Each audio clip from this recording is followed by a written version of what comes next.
Welcome back to our channel. Today, we're diving into one of the most chilling and enigmatic unsolved cases in American criminal history, the story of the Zodiac Killer.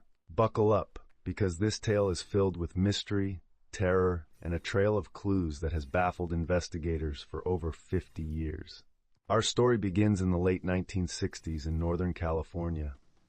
The Zodiac Killer is believed to have started his reign of terror on December 20th, 1968, when high school students Betty Lou Jensen and David Faraday were found shot to death on a secluded road in Vallejo, California. Betty Lou Jensen, 16, and David Faraday, 17, were on their first date. They had planned to attend a Christmas concert at Hogan High School, but decided to visit a friend before heading to a nearby lover's lane. Tragically, they never made it home. They were found shot near their car, and the motive remains unknown.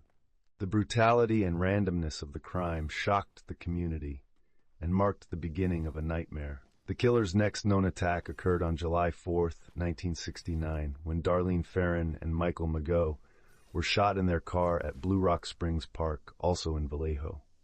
Mageau survived the attack and provided a description of the assailant. Darlene Ferrin, 22, and Michael Mageau, 19, were relaxing in Ferrin's car when they were approached by a man with a flashlight. Without warning, he opened fire, striking them multiple times. Mageau's survival provided crucial information. He described the attacker as a young white male, about 5'8", with short curly hair and a stocky build. A month later, on August 1st, 1969, the first of many letters arrived at the offices of 3 newspapers: the San Francisco Chronicle, the San Francisco Examiner, and the Vallejo Times-Herald. The letters contained a cipher, a cryptogram that the killer claimed would reveal his identity. It was signed with a symbol resembling a crosshair. Thus, the Zodiac Killer was born. These letters were taunting, filled with threats and demands for them to be published on the front page, or else he would kill again. One of the most infamous ciphers, the 408-symbol cipher, was cracked by a schoolteacher and his wife. It read, "I like killing people because it is so much fun." Chilling words from a person who seemed to relish in the fear he was instilling. The Zodiac's cryptic letters and ciphers were a key part of his psychological warfare. He seemed to enjoy the attention and the power he held over the public and the police. Despite the efforts of amateur and professional codebreakers, some of his ciphers remain unsolved to this day. The Zodiac Killer struck again on September 27, 1969, at Lake Berryessa. Brian Hartnell and Cecilia Shepard were enjoying a picnic when they were approached by a man dressed in an executioner-style hood, complete with the Zodiac symbol on his chest. He tied them up before brutally stabbing them. Shepard succumbed to her injuries 2 days later, but Hartnell survived. It was a surreal experience. He came out of nowhere, dressed in that bizarre outfit, and told us he was an escaped convict. He had a gun, and he seemed calm and methodical. He tied us up and then began stabbing us. I remember thinking this couldn't be happening. When he left, I managed to untie myself and get help, but it was too late for Cecilia. Just weeks later, on October 11, 1969, cab driver Paul Stine was shot and killed in San Francisco's Presidio Heights. This time, the Zodiac Killer left a piece of Stine's blood-stained shirt as proof of his claim.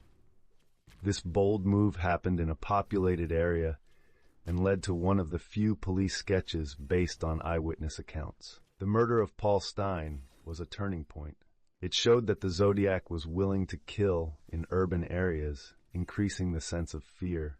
The police sketch, based on descriptions from witnesses who saw the killer near the crime scene, depicted a man with short, light-colored hair and glasses, around 25 to 30 years old. Despite numerous letters, phone calls, and other communication, the Zodiac Killer's identity remains a mystery.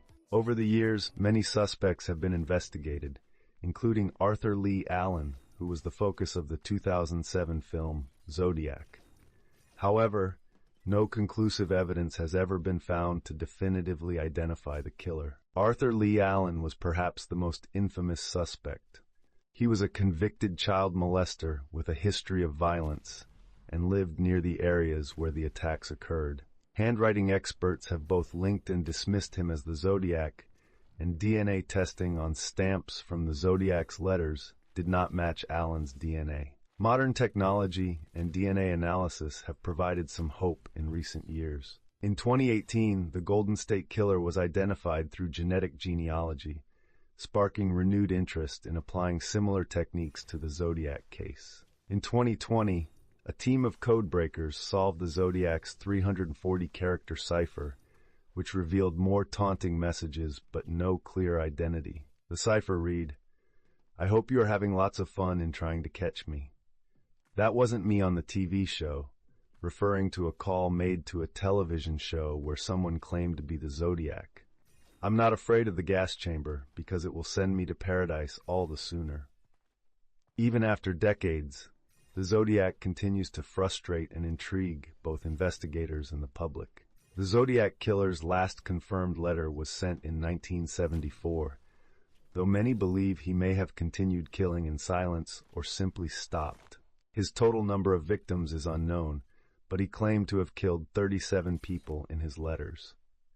Officially, he is linked to 5 murders and 2 attempted murders. Each of the confirmed victims had their lives tragically cut short by a man who thrived on fear and chaos. Their families and loved ones have been left with unanswered questions and unresolved grief. The Zodiac Killer's legacy is one of terror and mystery. He changed the way America viewed crime and criminals, and his case has influenced countless books, movies, and TV shows.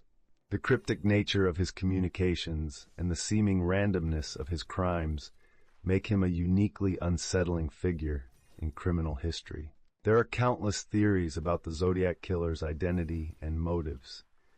Some believe he was a disgruntled veteran, using his military training to evade capture. Others speculate he was a highly intelligent but deeply disturbed individual who derived pleasure from the media frenzy he created. Let's delve deeper into the letters.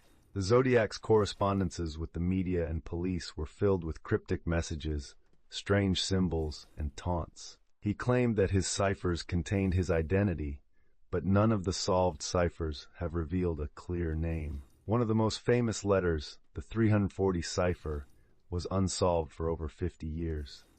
When finally cracked in 2020, it still provided no concrete clues to his identity. The Zodiac's letters also contained disturbing references to past and future crimes. He took credit for murders that hadn't even been attributed to him, further complicating the investigation.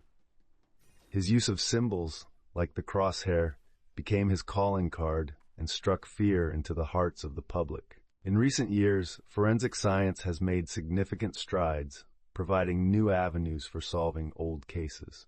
DNA analysis, genetic genealogy, and other advanced techniques have revolutionized criminal investigations. However, the Zodiac case presents unique challenges. Many of the physical evidence pieces have been lost or contaminated over the decades. Despite these challenges, there have been some breakthroughs. In the early 2000s, DNA was extracted from some of the Zodiac's letters. While it didn't match any known suspects, it provided a genetic profile that could one day lead to his identification. Advances in technology and databases increase the chances that the Zodiac will eventually be unmasked. The Zodiac Killer has left an indelible mark on popular culture. He has been the subject of numerous books, documentaries, and films. The 2007 movie Zodiac, directed by David Fincher, brought renewed attention to the case and introduced a new generation to the mystery.